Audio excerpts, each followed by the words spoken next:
ଏବେ ଜଣାପଡ଼ିଗଲା ବିଜେପି ସରକାର ମୂଳ ରହସ୍ୟ କ'ଣ ରହିଛି ପରବର୍ତ୍ତୀ ପର୍ଯ୍ୟାୟରେ ତାଙ୍କର ପ୍ଲାନ୍। ତ ଶେଷ ଯାଏ ଦେଖନ୍ତୁ ଜଣାପଡ଼ିଗଲା ବିଜେପି ସରକାର କ'ଣ ରହିଛି। ଏହାର ପରବର୍ତ୍ତୀ ଷ୍ଟେପ୍ରେ କେଉଁମାନଙ୍କୁ ଭତ୍ତା ମିଳିବା ପାଇଁ ଯାଉଛି 3000 ଟଙ୍କା ଏବଂ କେଉଁମାନଙ୍କୁ ଆଉ ମିଳିବ ନାହିଁ 3000 ଟଙ୍କା ସମ୍ପୂର୍ଣ୍ଣ ଡିସ୍କସ୍ କରିବା। ଏହି ବର୍ଗର ବ୍ୟକ୍ତିଙ୍କୁ ଦେଖିବେ ଆପଣ ପ୍ରତ୍ୟେକ ବର୍ଗର ବ୍ୟକ୍ତିଙ୍କୁ ସର୍ବପ୍ରଥମେ ଯାହାକୁ ଦିଆଯାଉଛି କିଛି କିଛି ଅଧା ଅଧା ଲୋକଙ୍କୁ ଦିଆହେଉଛି ଆଜ୍ଞା। ସେହିପରି ଯାହାକି ଗୁପ୍ତ ସୂତ୍ରରୁ ସୂଚନା ଆସିଛି ଏହାପରେ ଏହି ବୟସର ସୀମା ଲୋକମାନଙ୍କୁ ଏବଂ ଏତିକି ପରସେଣ୍ଟେଜ ଲୋକମାନଙ୍କୁ ସର୍ବପ୍ରଥମେ ମିଳିବା ପାଇଁ ଯାଉଛି 3000 ଟଙ୍କା ଭତ୍ତାଟି। ତ ତାହାକୁ ଆଖି ଆଗରେ ରଖିକି ମୁଁ ଆପଣଙ୍କୁ ସବୁକିଛି କହୁଛି ଯେ ବର୍ତ୍ତମାନ ସମୟରେ ଯେଉଁ ଲେଟେଷ୍ଟ ଅପଡ଼େଟ୍ ରହିଛି ସେ ଅପଡ଼େଟ୍ଟି ଆପଣଙ୍କୁ ନିହାତି ଭାବରେ ହେଲ୍ପଫୁଲ୍ ହେବ। ଆପଣମାନେ ବି ଜାଣିଲେ ନିହାତି ଭାବରେ ଆପଣ ବି ଆଶା କରି ରହିପାରିବେ ଯେ ହଁ ଠିକ୍ ଅଛି ଏହାପରେ ଆମର ପାଳି ମଧ୍ୟ ପଡ଼ିପାରିବ। ତ ସେହିପରି ଲେଟେଷ୍ଟ ଅପଡ଼େଟ୍ ଯାହା ଆସିଛି ଗୁପ୍ତ ସୂତ୍ରରୁ ତ ଆପଣମାନଙ୍କୁ ଜାଣିଥିବେ ଆମ ଚ୍ୟାନେଲ୍ ସବୁବେଳେ ଜେନ୍ୟୁନ୍ ଏବଂ ଯେଉଁଟା ରିଏଲିଟି ଅଛି ସେହି ଜିନିଷ ହିଁ ଆପଣଙ୍କୁ ଡେଡ଼ିକେଟ୍ କରିଥାଏ, କୌଣସି ଭାବରେ ଫେକ୍ ନ୍ୟୁଜ୍ ପ୍ରଦାନ କରିନଥାଏ। ତ ଦେଖନ୍ତୁ ବର୍ତ୍ତମାନ ସମୟରେ ଯାହାକି ଲେଟେଷ୍ଟ ଅପଡ଼େଟ୍ ଆସିଯାଇଛି ମଧୁବାବୁ ପେନ୍ସନ୍କୁ ନେଇକି ପେନ୍ସନ୍ ଯୋଜନାର ଯାହାକି ଲେଟେଷ୍ଟ ଅପଡ଼େଟ୍ ରହିଛି ଏହା ପରେ କେଉଁମାନଙ୍କୁ ମିଳିବା ପାଇଁ ଯାଉଛି ମଧୁବାବୁ ପେନ୍ସନ୍ର 3000 ଟଙ୍କା ଭତ୍ତାଟି।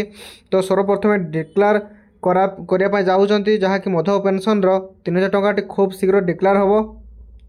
ଏବଂ ଜାଣିଥିବେ ଆପଣ ଯେମିତି ବର୍ତ୍ତମାନ ସମୟରେ କିଛି 80ରୁ ଉପରକୁ ଏବଂ 80% ଉପରକୁ ଦିବ୍ୟାଙ୍ଗମାନଙ୍କୁ ଦିଆଯାଉଛି ଭତ୍ତା, ସେହିପରି ଏହାପରେ ଯେଉଁମାନେ ରହିଲେ 70%ରୁ 79 ପର୍ଯ୍ୟନ୍ତ ସେମାନଙ୍କୁ ନେକ୍ସଟ ପର୍ଯ୍ୟାୟରେ ମିଳିବା ପାଇଁ ଯାଉଛି ଯାହାକି 3000 ଟଙ୍କା ଭତ୍ତାଟି ଯେଉଁ ଦିବ୍ୟାଙ୍ଗମାନଙ୍କର 70ରୁ 79 ଭିତରେ।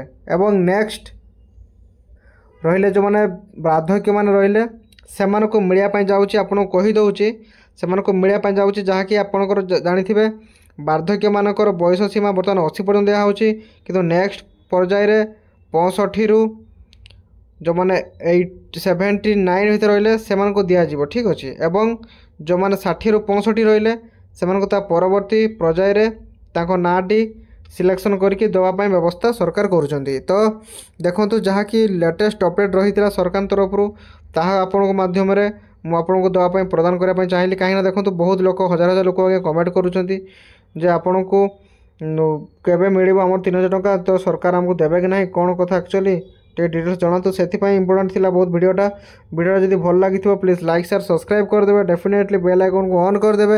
ଯଦି ଫାର୍ଷ୍ଟ ଟାଇମ୍ ଭିଜିଟ୍ କରିଥିବେ ପ୍ଲିଜ୍ ବେଲ୍ ଆଇକନ୍ ତ ଅନ୍ ତ ନିହାତି କରିବେ, କାହିଁକିନା ଏମିତି ଲେଟେଷ୍ଟ ଅପଡ଼େଟ୍ ଯେକୌଣସି ଅପଡ଼େଟ୍ ଆପଣଙ୍କୁ ପାଖକୁ ସର୍ବପ୍ରଥମେ ପହଞ୍ଚି ପାରିବ ମୋ ମାଧ୍ୟମରେ। ତ ଏପରି କିଛି ଅପଡ଼େଟ୍ ଥିଲା, ଯଦି ଅପଡ଼େଟ୍ଟି ଭଲ ଲାଗିଥିବ ପ୍ଲିଜ୍ କମେଣ୍ଟ ବକ୍ସରେ ନିହାତି ଭାବରେ ଭଲ ଗୋଟେ କମେଣ୍ଟ ଲେଖିଦେବେ। Thank you to watch this video. Jai Jagannath.